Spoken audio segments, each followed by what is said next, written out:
मैंने तुम्हें 1000 बार कहा है मेरू, मेरे इतने क्लोज मत आया करो। अगर मैंने अपना कंट्रोल खो दिया तो तुम मेरी ये इंसेंटिसी बर्दाश्त नहीं कर पाओगे।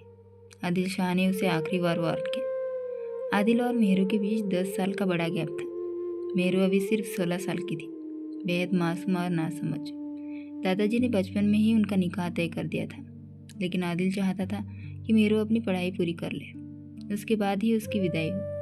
एक शाम मेहरू हाथ में कॉफ़ी ले आदिल के कमरे में आई कि अचानक लाइट चली गई। मेहरू अंधेरे से बहुत डरती थी।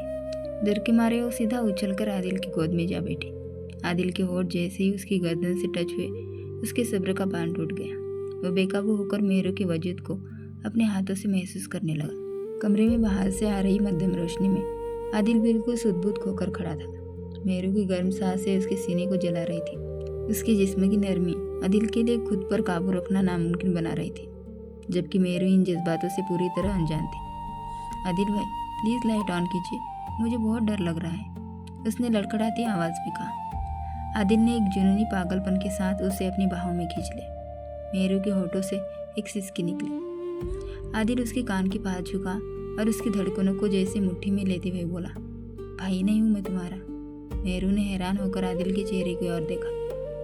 उसने आदिल के सीने पर हाथ रखकर उसे पीछे धकेलने की कोशिश की, लेकिन अब बहुत देर हो चुकी थी। आदिल के चुंगल से निकलना अब उसकी बस की बात नहीं थी। ए आप क्या कर रहे हैं आदिल भाई? तुम फिर वही गलती कर रहे हो मेरी जान। आदिल ने उसके गालों को थामते हुए उसके होठों पर अपनी नज़रें जमा दी।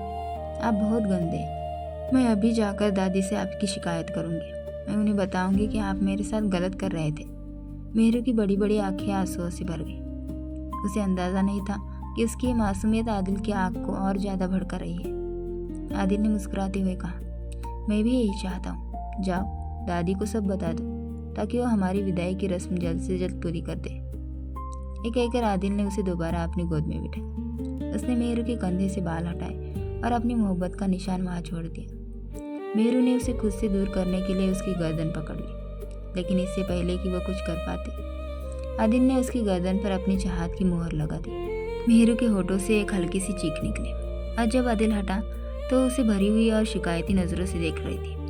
शोहर हो तुम्हारा, निकाह हुआ है हमारा, ये बात मैंने तुम्हें पहले भी क्लियर की थी। मेरू ने तुरंत अपनी नज़रें फेर ली। उसे सब पता था, पर वो जानबूझकर अनजान बन रही थी, क्योंकि चाची ने उसे सख्ती से मना किया था कि आदिल के सामने कभी इस बात को एक्सेप्ट मत करना। इसलिए वो आदिल से इस बारे में बात नहीं करती थी और ना ही कभी सच जाने की कोशिश की थी। वो बाकी कजिन्स की तरह उसे भी भाई ही कहती थी। लेकिन आज आदिल के सब्र का बांध टूट चुका था। ये शब्द सुन सुनकर उसके कान पक गए थे। आज उसने ठान लिया था कि वो इस लड़की को ढंग से समझाएगा कि उनके रिश्ते की असलियत क्या है। मेरू को खोया हुआ देखकर आदिल ने उसकी आंखों के सामने चुटकी बजाई तो वो एकदम से हकीकत में वापस आई। वो उसकी गोद से उतरने ही वाली थी कि आदिल ने उसे और भी करीब खींच लिया। वो एक बार फिर उसकी नाजुक गर्दन पर अपनी चाहत का जुल्म करने लगा। मेरू के मुंह से लगातार सिसकियाँ निकल रही थी, जिससे आदिल का जुनून और भी बढ़ता जा रहा था।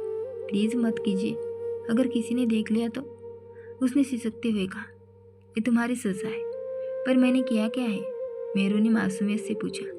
इतने टाइम से तुम्हें हमारे रिश्ते की सच्चाई पता थी, फिर भी तुम जानबूझकर मुझे परेशान कर रही थी, मेरे सब्र का इम्तिहान ले रही थी। तुम्हें एक पल के लिए भी मुझ पर तरस नहीं आया, ना ही तुमने मेरे दिल की हालत की कदर की। अब तुम्हें अपने ही सारे गुनाह की भरपाई करनी होगी।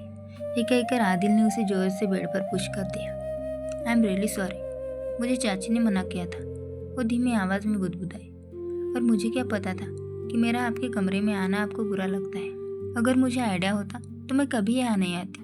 तुम्हें किसने कहा कि तुम्हारा आना मुझे बुरा लगता है? वो अपनी गहरी आंखों से सीधे उसकी आंखों में झांकते हुए पूछ रहा था। आप खुद ही तो कहते थे कि मैं आपके सब्र का इम्तिहान लेती हूँ, क्योंकि तुम्हारी नज़दीकी मुझे बहका देती थी, और जब मैं बहक जाता तो तुम मुझे खुद से दूर कर देती थी।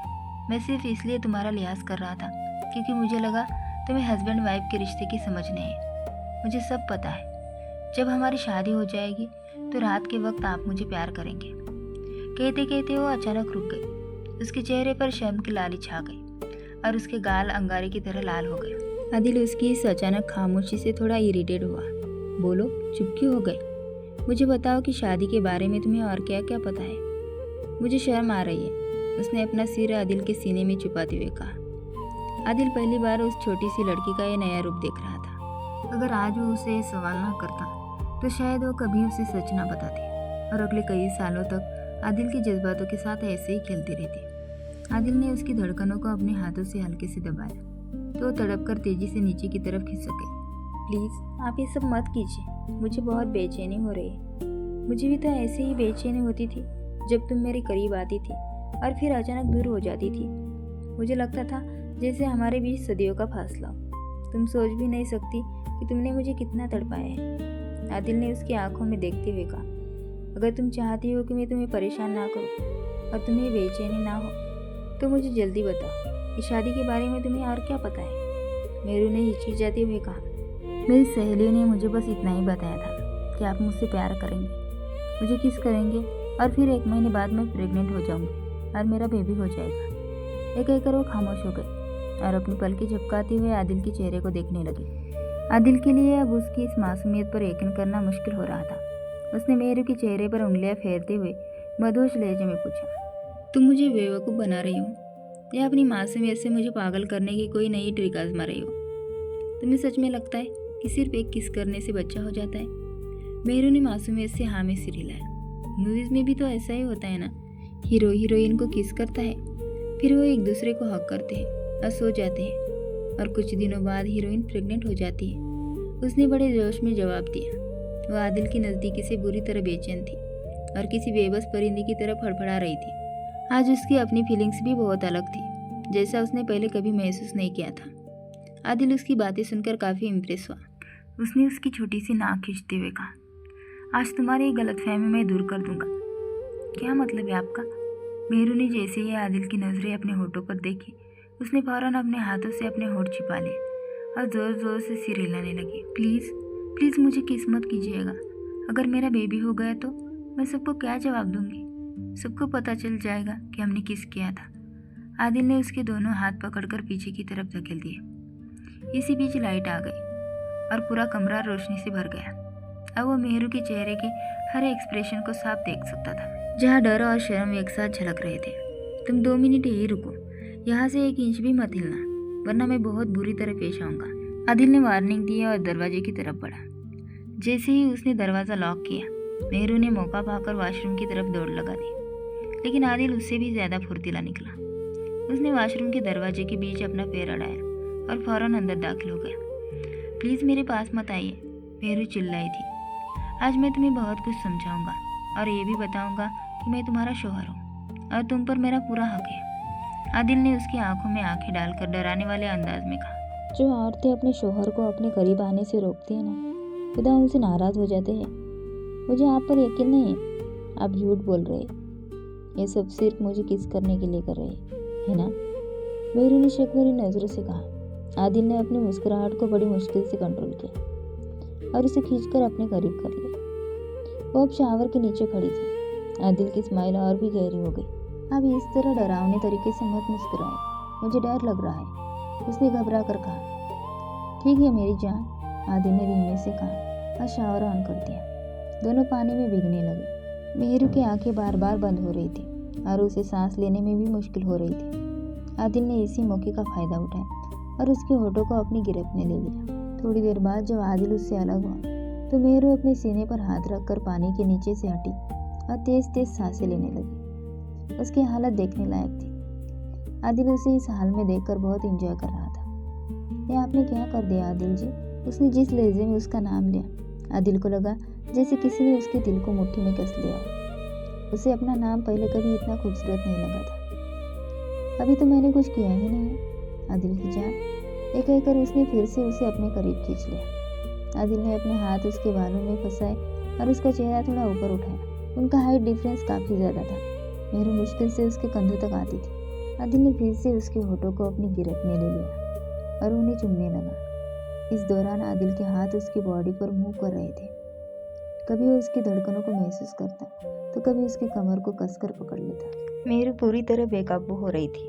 उसकी हालत बिगड़ने लगी थी। जब आदिल दूसरी बार उससे अलग हुआ तो मेहरू ने आदिल की शर्ट को मजबूती से पकड़ रखा था और उसके गले लगी हुई थी। मुझे बहुत ज़्यादा बेचैनी हो रही है, उसने मासूमियत से कन्फेस किया। मुझे बताओ, क्या तुम्हें मज़ा आया? आदिल ने सवाल किया तो खामोशी से उसकी आंखों में देखने लगी और शर्मा कर अपनी गर्दन झुका ली। लेकिन आदिल जी, उसकी बड़ी बड़ी आंखें अचानक आंसुओं से भर गई। क्या हुआ? आदिल बेचैन होकर उसके आंसू पोंछने लगा। एक बहुत बड़ा प्रॉब्लम हो गया है। मैं सब घर वालों को क्या जवाब दूंगी? आदिल समझ गया कि वो किस प्रॉब्लम की बात कर रही है। उसने भी मासूम बनकर सिर झुकाया और बोला, हाँ, प्रॉब्लम तो बड़ी है, लेकिन इसका एक सॉल्यूशन है मेरे पास। सॉल्यूशन क्या है? प्लीज़ मुझे बताइए ना। मेरू ने बड़ी उम्मीद से पूछा। अगर तुम 1 महीने तक रोज़ रात को मेरे कमरे में आओगी और जैसा मैं कहूँगा वैसा करोगी तो तुम प्रेग्नेंट नहीं होगी। किसी को पता नहीं चलेगा कि मैंने तुम्हें किस किया है। बताओ, क्या तुम्हें मंजूर है? अगले 30 दिनों तक तुम्हें रोज़ मेरे पास आना होगा। ये सुनकर मेहरू और भी परेशान हो गई। नहीं, मैं ऐसा नहीं कर सकती। आप बहुत बुरे हैं। क्या कहा तुमने? दोबारा कहना। आदिल ने उसे गुस्से से घूरा। मेरू फौरन पलट गई। मैं तो कुछ नहीं कह रही थी। मैं तो बस मजाक कर रही थी। आप जैसा कहेंगे वैसा ही होगा। मैं रोज़ आपके पास आ जाया करूँगी, लेकिन आप प्रॉमिस करें कि आप मुझे प्रेग्नेंट नहीं करेंगे। मेरू ने एक एक शब्द पर जोर देते हुए कहा। आदिल ने मुस्कुराते हुए जवाब दिया, हाँ मेरी जान, जब तक हमारी सुहागरात नहीं हो जाती तब तक मैं तुम्हें प्रेग्नेंट नहीं करूँगा। लेकिन उस रात तुम्हारा कोई बहाना नहीं चलेगा, समझी? उसने हल्के से उसके गाल थपथपाए। जी, समझ गए। मेरू ने मासूमियत से सिर हिलाया। चलो अब आओ और मेरे पास लेटो। आदिल ने अपना अगला हुक्म सुनाया। मेरू फिर से परेशान हो गई। मुझे अपने रूम में जाना है। क्या तुम इस हालत में बाहर जाओगे? देखो, तुम्हारे कपड़े पूरी तरह गीले हैं। तो फिर मैं क्या करूं? थोड़ी देर रुको। जब हवेली के सब लोग सो जाएंगे मैं खुद तुम्हें तुम्हारे रूम तक छुड़ाऊंगा। ठीक है? आदिल ने उसके गालों को चूमते हुए कहा। उसने एक बार फिर उसकी कमर को अपनी बाहों में भर लिया और उसे प्यार करने लगा।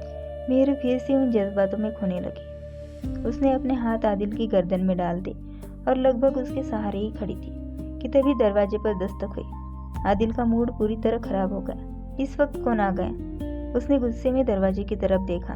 मेहरू डर के मारे आदिल के पीछे छिप गई और उसकी शर्ट कसकर पकड़ ली। उसे पता था कि सिर्फ आदिल ही उसे इस सिचुएशन से बचा सकता है। चुप हो जा, आवाज़ मत निकालना, मैं देखता हूँ कौन है। आदिल ने उसे तसल्ली दी। मैं ड्रेसिंग रूम में छिप जाती हूँ। मेरू घबराकर वहाँ से भागी। आदिल ने दरवाज़ा खोला तो सामने परवेश खड़ा था, जो चंभाई लेते हुए अंदर आने लगा। ओह हेलो, कहाँ जा रहे हो? बाहर निकलो। आदिल ने उसे रोका। यार, मेरे कमरे का हीटर खराब हो गया है, आज तेरे साथ सो जाओ? परवेज ने पूछा।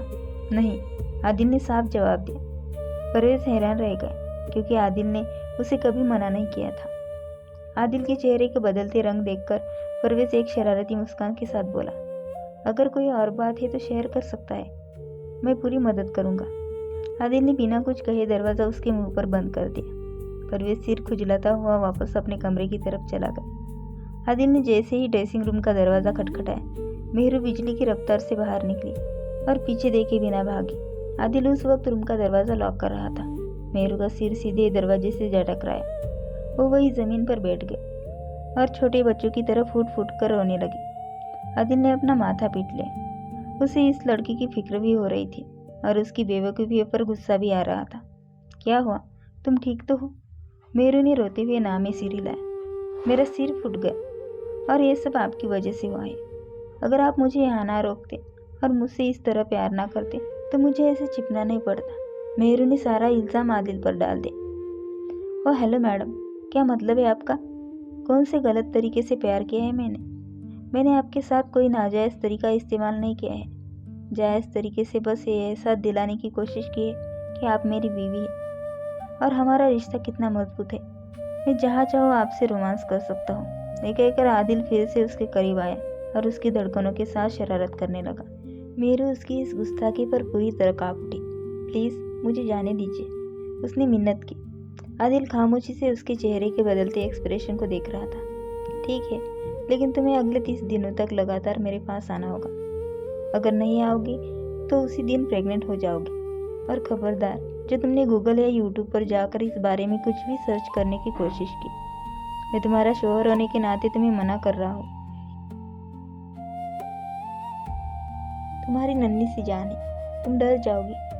वो सारी चीज़ें मैं तुम्हें प्यार से एक एक करके खुद समझाऊंगा, समझी? जी। उसके गले से एक बहुत धीमी आवाज़ निकली और वो तेजी से कमरे से बाहर भाग गई। उसके जाने के बाद आदिल दीवार का सहारा लेकर खुलकर मुस्कुराए। मेरी प्यारी बुलबुल। उसने अपना सिर झटका। सीने की आग अब काफ़ी हद तक शांत हो चुकी थी। वो बालकनी में जाकर खड़ा हुआ और सिगरेट सुलगा ले। ये लड़की उसे जान से भी प्यारी थी। बचपन से ही वो उससे प्यार करता था। उसे याद था कि उसने मेहरू के 18 साल के होने का कितना बेसब्री से इंतज़ार किया है, लेकिन अब सब्र का बांध टूटने लगा था। वो 16 साल की हो चुकी थी और उस पर जवानी पूरी तरह बरस रही थी। उसका भरा पूरा जिस्म और खूबसूरत नयन नक्श किसी को भी मदहोश कर सकते थे। वो जब भी आदिल के आसपास होती, उसका खून जोश मारने लगता। उसका बस नहीं चलता था कि वो उसे अपनी बाहों में भर ले और दुनिया भूल जाए। वो सिर्फ उसके 18 साल के होने का इंतज़ार कर रहा था, और शायद किस्मत को कुछ और ही मंजूर था। मेरू अनजाने में ही उसके इतने करीब आ जाती थी कि आदिल का खुद पर कंट्रोल नहीं रहता था। आज भी वही हुआ। जब वो कमरे में आई और लाइट चली गई, मेरू की चीख और उसका आदिल के गले लग जाना, यही वो पल था जब आदिल का कंट्रोल टूट गया। वो उसकी बीवी थी, उसके निकाह में थी, उसके लिए जायज़ थी। बस यही सोच उसके लिए काफ़ी थी। उसने सब भुलाकर उसे जी भर कर प्यार किया और उसे एहसास करा दिया कि वो पूरी की पूरी आदिल की है। उधर मेहरू जब अपने कमरे में पहुंची तो उसकी सांसें अभी भी उखड़ी हुई थी। काफ़ी देर तक वो आईने के सामने खड़ी अपने भीगे वजूद को देखती रही। उसे खुद से शर्म महसूस होने लगी थी। जहाँ जहाँ आदिल ने उसे छुआ था, वो उन जगहों पर प्यार से सहला रही थी। दिल की हालत अजीब थी और उसका वजूद फिर से उसी शख्स की तलब करने लगा था जिसने अभी उसके पूरे वजूद पर अपने नाम की छाप छोड़ी थी, आदिल शाह। उसके होठ धीरे से फड़फड़ाए। आपको मेरे साथ ये सब नहीं करना चाहिए था। वो बेचैन होकर बेड पर बैठ गई, लेकिन अचानक उसे याद आया कि रात के 11 बजे अम्मी उसके कमरे में चेक करने आती है कि वो सोई है या नहीं। उसे आदिल के कमरे में ही 11 हो गए थे। उसने जल्दी से कपड़े चेंज किए, लाइट बंद किया और चादर ओढ़कर लेट गई। ठीक उसी वक्त दरवाज़ा खुला और नफीसा बेगम अंदर आई। उन्होंने रूटीन के मुताबिक मेहरू का नाम पुकारा, लेकिन जब कोई जवाब नहीं मिला तो वो चुपचाप से बाहर चली गई। हवेली के कायदे कानून बहुत सख्त थे। खासकर लड़कियों के मामले में कोई लापरवाही बर्दाश्त नहीं की जाती थी। ये पहली बार था जब मेहरू जाग रही थी, पर सोने का नाटक कर रही थी। उसका दिल इतनी ज़ोर से धड़क रहा था कि सांसें फूल रही थी। सोने की कोशिश में भी आदिल का चेहरा उसकी आंखों के सामने घूम रहा था। दिल में बस एक ही डर बैठा था, अगर मैं प्रेग्नेंट हो गई तो सब खत्म हो जाएगा। वो दुआएं मांग रही थी कि ऐसा कुछ ना हो। साथ ही वो ये सोचकर भी हैरान थी कि आदिल के पास ऐसी कौन सी दवा या चीज़ होगी जिससे प्रेगनेंसी रुक सकती है। इसी कश्मकश में उसकी कब आँख लग गई, उसे पता ही नहीं चला। अगली सुबह जब धूप उसके चेहरे पर पड़ी तो उसकी नींद खुली। अचानक उसे याद आया कि आज उसका एक बहुत इम्पोर्टेंट टेस्ट था जो मिस हो गया था, पर उसने खुदा का शुक्र अदा किया क्योंकि उसकी तैयारी बिल्कुल नहीं थी। असल में वो रोज़ रात 8 बजे पढ़ाई करती थी, लेकिन कल रात वो आदिल के कमरे में थी। एक और अनोखी बात यह थी कि आदिल ही उसका टीचर था जो रोज़ शाम 5 बजे उसे पढ़ाने आता था। जैसे ही वह नाश्ते की टेबल पर पहुंची, आदिल की भारी आवाज़ उसके कानों से टकराई। वह सबको सलाम करता हुआ मेहरू के ठीक सामने वाली कुर्सी खींचकर बैठ गई। मेहरू ने शर्म के मारे तुरंत नजरें झुका दी। उसकी पलकें काँप रही थी। आदिल ने जब उसकी ये हालत देखी तो वो मन ही मन मुस्कुराया। वह यही तो चाहता था कि मेहरू उसे देखकर वैसे ही बेचैन हो जाए जैसे वो खुद होता है। मेहरू, ज़रा वो जैम पकड़ना, आदिल ने कहा। आदिल की आवाज़ सुनते ही मेहरू का दिल 120 की रफ्तार से भागने लगा। घबराहट में उसने जैम के बजाय जूस का गिलास आदिल की तरफ बढ़ा दिया। टेबल पर बैठे सब लोग हैरानी से उसे देखने लगे। क्या हुआ तुम्हें?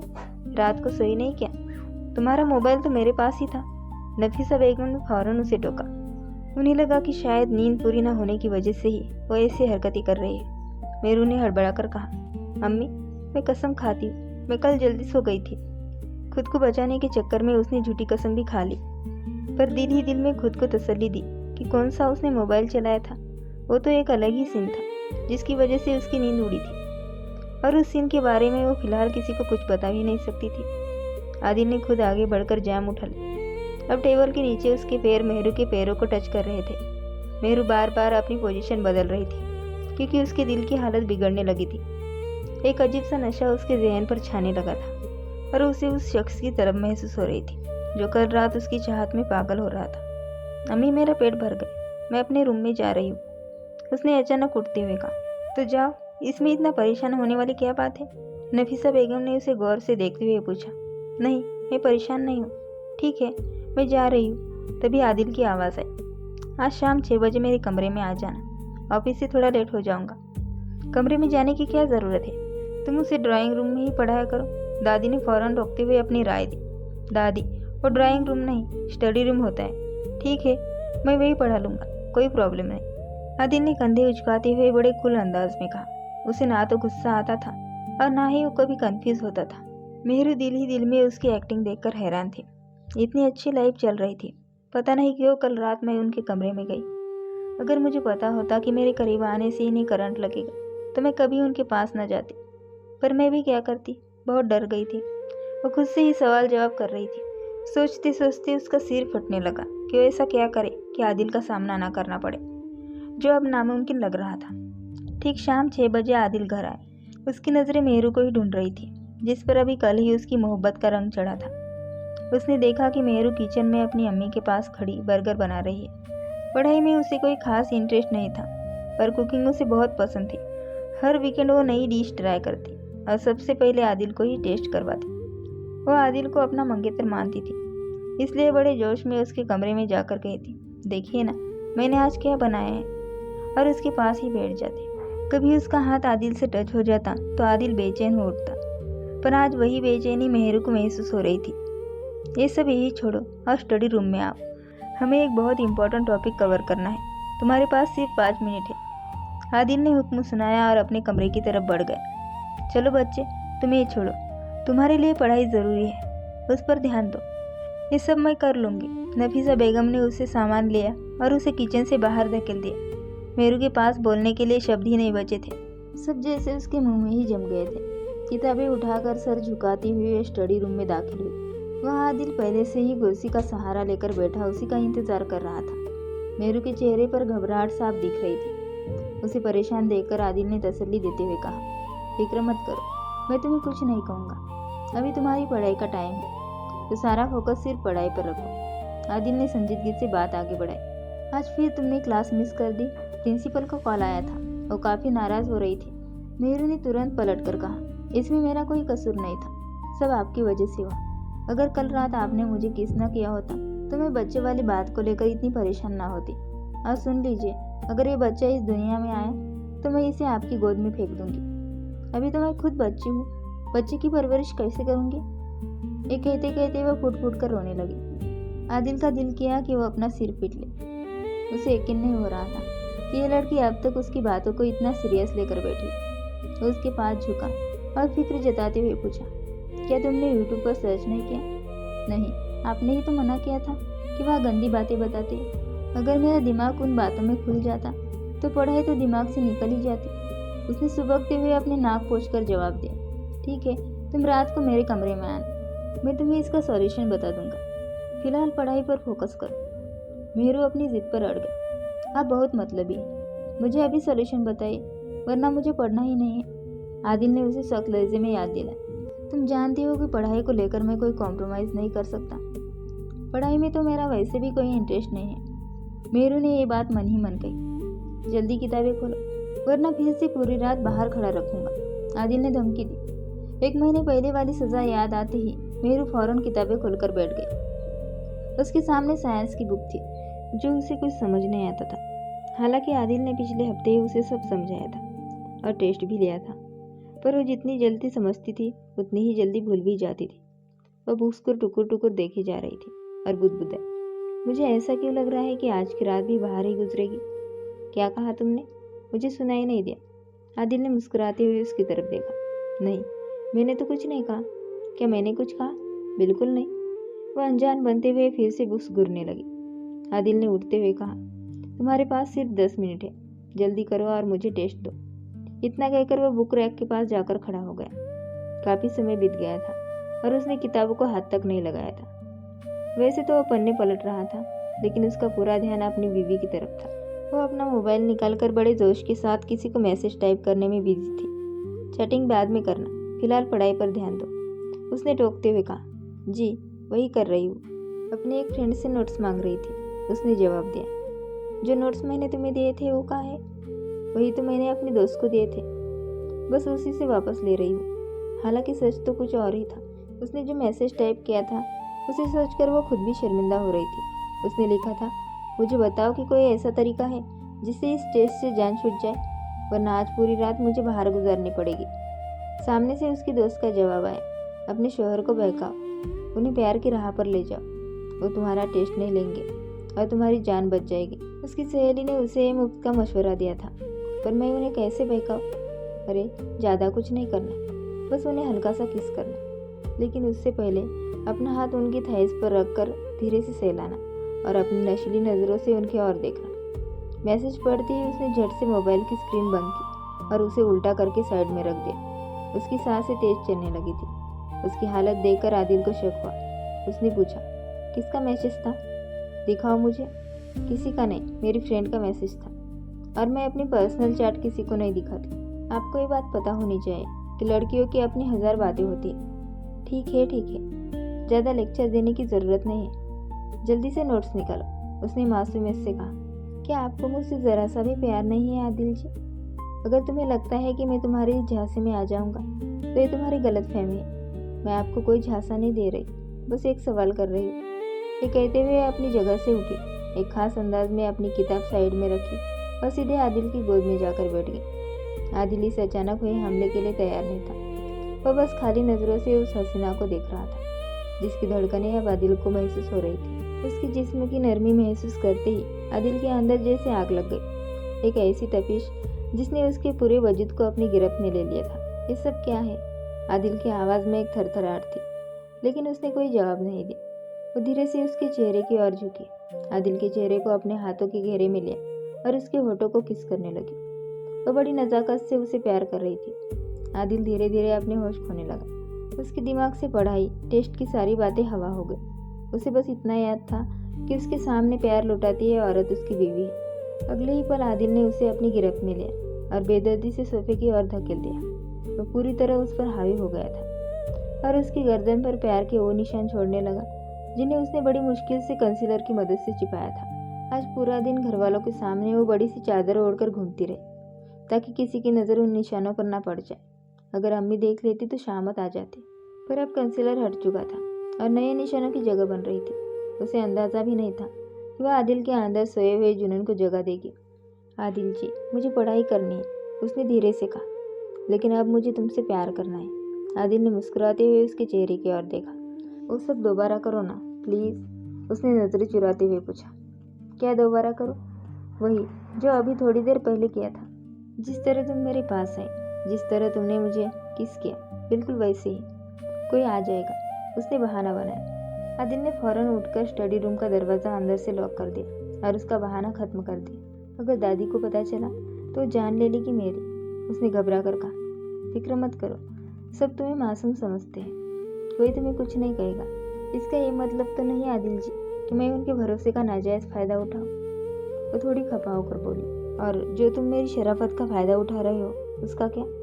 चलो जल्दी उठो और मेरी गोद में आकर बैठो, वरना मैं इससे भी ज़्यादा बुरे तरीके से पेश आऊँगा। अभी तो सिर्फ गर्दन पर निशान है, बात नहीं मानी तो पूरे बदन पर निशान बना दूंगा। ये सुनकर उसका दिल जोर से धड़का। वो मुंह बनाते हुए उठी और आदिल की गोद में जा बैठी। उसका यह अंदाज आदिल को पागल कर रहा था। बस इतना ही होता है? उसने मासूमियत से पूछा। आदिल अपनी गर्दन पीछे झुकाकर जोर से हंसने लगा। आप पहले मुझे वो दवाई देंगे जिससे मैं प्रेग्नेंट ना हो, क्योंकि मैं 1 महीने तक आपके कमरे में नहीं आ सकती। आप बहुत चालाक हैं, मुझे पता है। आप रोज़ मुझे इसी तरह बेचैन करेंगे। कल भी आपकी वजह से मैं रात भर सो न सकी, उसने शिकायत की। आदिल ने उसका हाथ पकड़कर उसे करीब खींचा। मैं तुम्हारी वजह से पिछले कई सालों से सो नहीं पाया हूँ। अब तुम्हें पता चलेगा कि वह बेचैनी कितनी जानलेवा होती है। उसने नजरें झुकाकर पूछा। इसका इलाज क्या है? इसका इलाज सिर्फ शादी है। अगर तुम मुझसे शादी के लिए राज़ी हो जाओ तो मैं तुम्हारी सारी बेचैनी दूर कर दूंगा।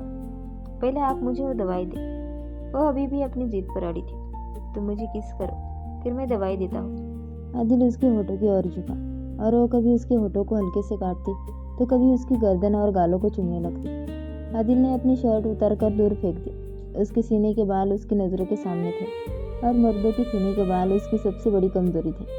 वह जैसे खुद पर काबू खोने लगी। उसने बेसख्ता आदिल के बालों में अपनी उंगलियां फंसाई और नशे से भरी नज़रों से उसकी आंखों में देखा।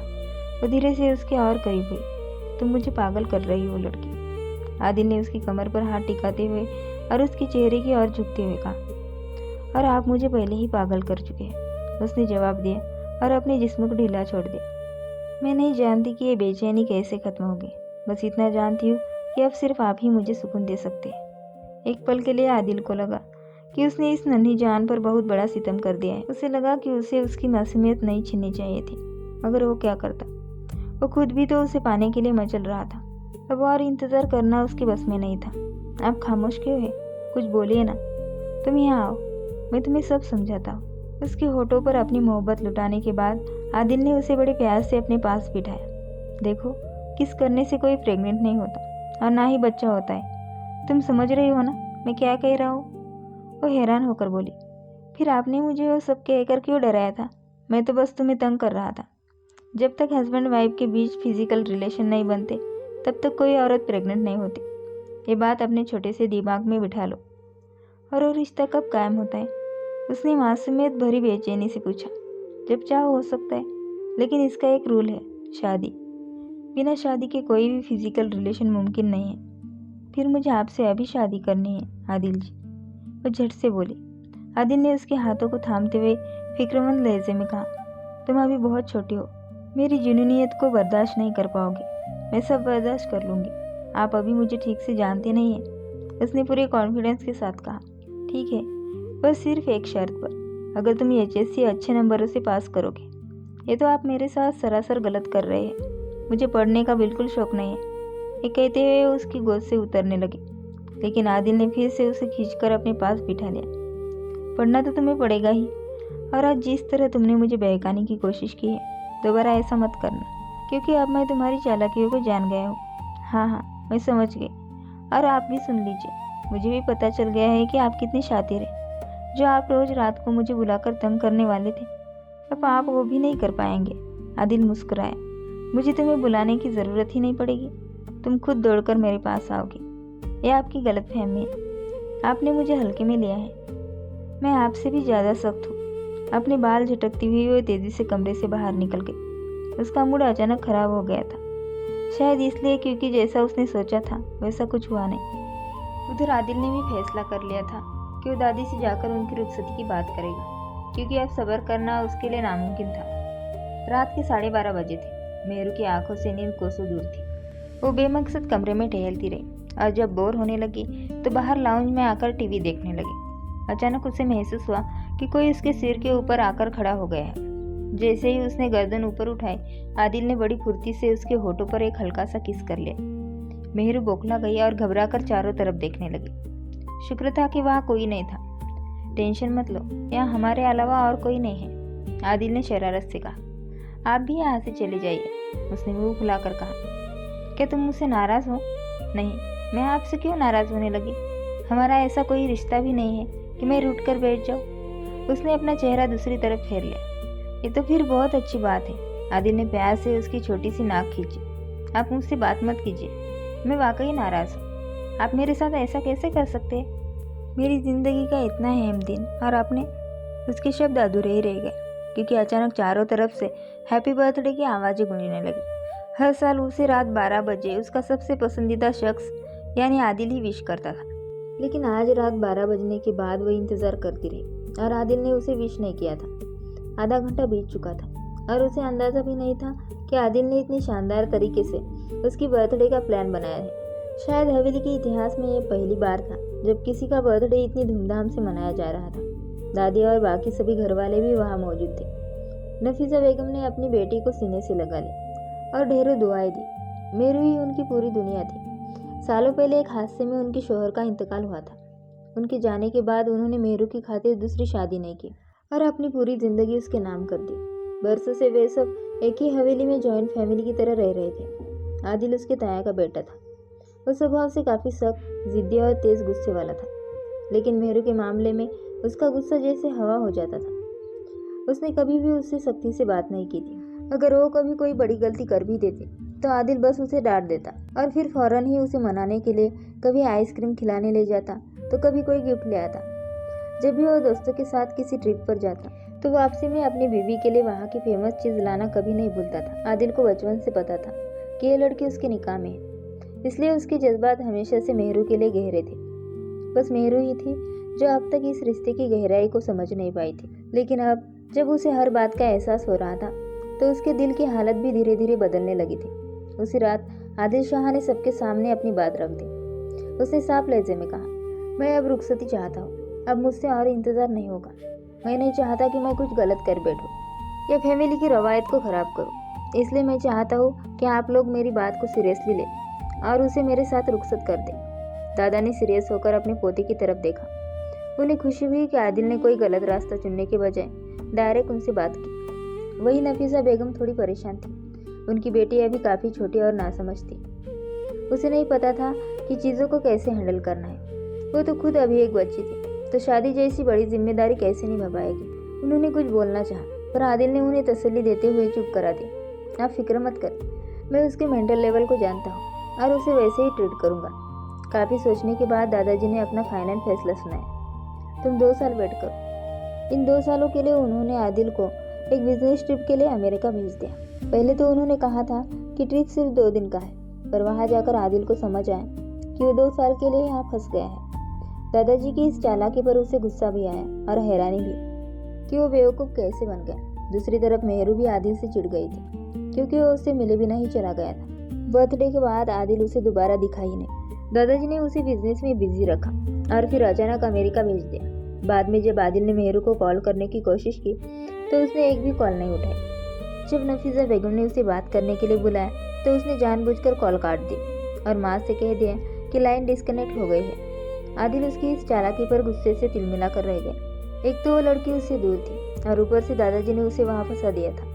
वो बेबस था। उसने वहीं बैठकर एक बड़ा फैसला लिया कि वापस आते ही वो सारी जायदाद अपने नाम कराएगा और सारी प्रॉपर्टी अपने हाथ में लेगा, ताकि फिर कभी कोई उसे इस तरह ट्रैप ना कर सके। नफीसा बेगम अपनी बेटी की पढ़ाई को लेकर स्ट्रिक हो गई थी, क्योंकि उन्हें पता था कि आदिल 2 साल बाद लौटते ही रुखसती मांगेगा। वो ठीक उसी दिन वापस आ रहा था जिस दिन मेरू का बर्थडे था। आदिल ने पहले ही दादू को कह दिया था कि आप शादी के सारे अरेंजमेंट कर लेना, क्योंकि मैं अपनी वाइफ के बर्थडे पर ही उसे रुखसत करा के ले जाऊंगा और तब कोई बहाना नहीं सुनूंगा। दादाजी ने बात टालने के लिए कहा, रुखसती तब तक नहीं होगी जब तक मेरी पोती ना चाहे। मैं इस पर प्रेशर नहीं डाल सकता। मेरे साथ भी तो आपने ज़बरदस्ती की थी। आपने मुझ पर जुल्म किया, जो मुझे इतनी दूर भेज दिया, और अब वापसी के रास्ते भी बंद कर रखे हैं। आदिल गुस्से से भर गया। मुझे एक बार वापस आने दे, आप सबसे हिसाब बराबर करूँगा। उसे वहाँ गए हुए अभी 1 साल ही हुआ था। गर्मियाँ शुरू हो चुकी थी और दिन बहुत लंबे और तपिश भरे होने लगे थे। गर्मी की वजह से मेरू दिन भर कमरे से बाहर नहीं निकलती थी। बस रात में जब थोड़ी ठंडक होती तो लॉन में टहलने चली जाती। एक रात वो हमेशा की तरह लॉन में वॉक कर रही थी कि अचानक किसी ने उसका हाथ पकड़कर साइड में खींच लिया। उसने डर के मारे चिल्लाने की कोशिश की, लेकिन उसकी आवाज़ गले में ही दबकर रह गई। तभी एक जानी पहचानी खुशबू उसके करीब आई और जब उसने हैरत से अपनी पलकें उठाई तो देखा कि आदिल सामने खड़ा था। वो पहले से कहीं ज़्यादा हैंडसम लग रहा था और चेहरे पर बढ़ी हुई हल्की सी दाढ़ी उसके लुक्स को और भी अट्रैक्टिव बना रही थी। आप यहाँ? मेहरू ने बड़ी मुश्किल से धीमी आवाज़ में पूछा। आदिल ने फौरन सवाल किया, तुम मेरी कॉल्स क्यों नहीं उठा रही हो? मेहरू ने पलट कर कहा, क्या आप ये सब कहने के लिए यहाँ आए? दादू ने तो कहा था कि आप 2 साल के लिए बाहर गए हैं। आदिल ने झुंझलाते हुए कहा, दादाजी की बात छोड़ो और मुझे ये बताओ कि तुम मुझे लगातार इग्नोर क्यों कर रहे हो? ना तुम फ़ोन उठाती हो और ऊपर से तुमने मुझे व्हाट्सएप और सोशल मीडिया से भी ब्लॉक कर रखा है। यहाँ तक कि जब तुम्हारी अम्मी बात कराने की कोशिश करती है तब भी तुम कॉल काट देते हो। आदिल गुस्से से भरा हुआ था, लेकिन मेहरू ने भी अपनी भड़ास निकाल दी। आपने भी तो मेरे साथ गलत किया था। पहले अपने मतलब के लिए मुझे यूज़ किया और फिर अचानक गायब हो गए। आप सोच भी नहीं सकते कि मुझे कितना बुरा लगा। उसकी आंखें आंसुओं से भर गई। आदिल को धक्का लगा और वह सदमे में बोला, ये तुम क्या कह रही हो?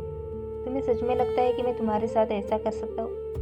मेहरू ने रोते हुए कहा, आपने यही तो किया है। जब आपको ज़रूरत थी तो मेरे आगे पीछे घूमते थे और फिर एकदम से मुझे छोड़कर चले गए। आदिल ने उसे समझाने की कोशिश की, तुम जानती हो कि मुझे दादाजी ने ज़बरदस्ती भेजा था और मैं जाना नहीं चाहता था। मैंने उनसे रुखसती की बात भी की थी, लेकिन उन्होंने साफ कह दिया कि जब तक तुम 18 साल की नहीं हो जाती वो तुम्हें मेरे साथ नहीं भेजेंगे। अब बताओ मैं क्या करता? तो फिर आप मेरे 18 साल के होने का इंतज़ार करें तब तक ना मेरे करीब आए और ना ही मुझे हाथ लगाए। अभी भी दूर होकर बात करें, वरना मैं चीख कर दादू को बुला लूँगी और फिर आपकी सज़ा डबल हो जाएगी। आदिल ने मुस्कुराते हुए पूछा, क्या तुम मुझे धमकी दे रही हो? मेहरू ने जवाब दिया, नहीं, मैं बस आपको सच बता रही हूँ। आदिल ने जाते जाते कहा, ठीक है, मेरी आखिरी बात सुन लो। मैं तुमसे बेतहाशा प्यार करता हूँ और निकाह सिर्फ तुमसे ही करूँगा। खुद को तैयार रखना, क्योंकि इस बार तुम्हें मुझसे भागने का कोई मौका नहीं मिलेगा। अपना ख्याल रखना प्यारी लड़की। तुम्हें देखकर दिल को ठंडक मिल गई। उसके गालों को हल्के से खींचकर वो खामोशी से चला गया। मेहरू काफ़ी देर तक उसे जाते हुए देखती रही और फिर कमरे में जाकर खूब रोई। उसे एहसास हो गया था कि वो भी आदिल से मोहब्बत करने लगी है। उसने कैलेंडर देखा तो पता चला कि उसके बर्थडे में अभी 3 दिन बाकी है और वो बर्थडे मनाए बिना ही चला गया था। लेकिन आदिल उसका बर्थडे भूला नहीं था। उसने मेहरू के लिए ढेर सारे गिफ्ट भेजे और साथ में एक वीडियो रिकॉर्डिंग भी भेजी जिसमें उसने अपने दिल की बात कही थी। मेहरू कई दिनों तक उस वीडियो को बार बार देखती रही, लेकिन जब आदिल का कॉल आया तो उसने बड़े एहसान जताने वाले अंदाज में कहा, मैंने वो वीडियो बस एक बार सरसरी सी देखी है, अच्छी थी। आदिल फीकी मुस्कान के साथ बोला, ठीक है मेरी जान, जितना तंग करना है कर लो, क्योंकि इसके बाद तंग करने की बारी मेरी होगी। मैं आपको मौका ही नहीं दूंगी। मुझे अभी रुखसती ही नहीं करनी। जब तक मैं 24 साल की नहीं हो जाती तब तक तो आप भूल ही जाइए। मतलब तुम चाहती हो कि मैं बुढ़ा हो जाऊँ? ऐसा तो मैं कभी नहीं होने दूंगा। जब से मेहरू ने आदिल को अनब्लॉक किया था, हर 2-3 दिन में उनकी हल्की फुल्की नोकझोंक होती रहती थी, जिसे दोनों काफ़ी एंजॉय करते थे। कब मेहरू की पसंद इश्क में बदल गई उसे खुद भी पता नहीं चला। आखिर 2 साल बाद जब आदिल हवेली वापस आया तो मेहरू लगातार उसके चेहरे को ही निहारती रही, जैसे उसका दिल ही नहीं भर रहा हो। आदिल ने 2 बार उसकी तरफ देखा पर उसने अपनी नज़रें नहीं हटाई। लेकिन जैसे ही आदिल ने रुखसती की बात छेड़ी, मेहरू ने साफ मना कर दिया। ये सुनकर आदिल के तन बदन में आग लग गई। उसी शाम वो सीधा उसके कमरे में पहुंचा और गरज कर बोला, तुमने रुखसती से इनकार क्यों किया? आखिर तुम साबित क्या करना चाहती हो? मेरी मर्जी, मेहरू ने बेपरवाही से कहा। हर बार तुम्हारी मर्जी नहीं चलेगी। अभी और इसी वक्त दादाजी को जाकर हाँ करो, और अगर मैंने ऐसा नहीं किया तो क्या आप मेरे साथ ज़बरदस्ती करेंगे? आदिल ने बेबसी से मेहरू के चेहरे को देखा और अपना गुस्सा दीवार पर मुक्का मारकर निकाला। यही तो प्रॉब्लम है कि मैं तुम्हारे साथ ज़बरदस्ती नहीं कर सकता। अगर तुम्हारे साथ कुछ गलत किया तो कभी खुद से नज़रें नहीं मिला पाऊंगा। इतना कहकर वो लंबे लंबे कदम भरता हुआ कमरे से बाहर निकल गया। 2 दिन बाद उसे खबर मिली कि मैडम ने एहसान जताते हुए शादी के लिए हाँ कर दी है। तकरीबन 1 महीने बाद दोनों की धूमधाम से शादी हुई। इन 2 सालों में मेहरू भी हर वक्त आदिल के बारे में ही सोचती रहती थी, यहाँ तक कि दादी से भी उसी के बारे में बातें करती थी। उसके दिल में आदिल की मोहब्बत की जड़ें बहुत गहरी हो चुकी थी। सुहागरात पर मेहरू खुद को बहुत स्ट्रांग बनाकर कमरे में आई थी, लेकिन आदिल के सामने आते ही उसकी सारी हिम्मत जवाब दी गई। वो फिर से वही डरी सहमी मेहरू बन गई, जो आदिल की जुनूनियत और नज़दीकी के ख्याल से ही कांपने लगती थी। आदिल ने जब उसे इस तरह सहमा हुआ देखा तो मन ही मन उसकी नज़र उतारी। आज मेहरू के रूप में एक अलग ही निखार था। सबसे बड़ी बात यह थी कि अब वो 18 साल की हो चुकी थी और कानूनी तौर पर भी शादी के काबिल थी। आज आदिल जी खोलकर उस पर अपना प्यार लुटा सकता था और उसे कोई पछतावा भी नहीं था। उसने ये 2 साल बहुत मुश्किल से काटे थे, पर अब सब्र का फल उसके सामने था। क्या मुझे इजाज़त है? आदिल ने उसकी आंखों में देखते हुए पूछा। अगर मैं इनकार करूँ तो आपका हुक्म सर आंखों पर, आदिल ने नरमी से कहा। आदिल की यही बात तो उसे सबसे अच्छी लगती थी। वह आगे बढ़कर आदिल के गले लग गई। आदिल को अपना जवाब मिल चुका था। उसने मेहरू को अपने बाहों में कस लिया। खिड़की के बाहर चमकता चांद भी उनके इस मिलन पर मुस्कुरा रहा था। प्यार में पाने की जिद से कहीं ज़्यादा कीमती उसे संभालने का सलीका होता है। सब्र जितना लंबा और गहरा होता है, मिलन का एहसास उतना ही मुकम्मल और खूबसूरत होता है। उम्मीद है कि आदिल और मेहरू की ये प्यारी सी लव स्टोरी आपके चेहरे पर एक मुस्कुराहट लेकर आई होगी। अगर आपको ये वीडियो पसंद आए तो इसे अपने किसी खास इंसान के साथ शेयर ज़रूर करें। नई कहानियों की सफ़र से जुड़े रहने के लिए इस चैनल को सब्सक्राइब करें और बेल आइकन ज़रूर दबाएं। फिर मिलेंगे एक नई कहानी के साथ। शुक्रिया।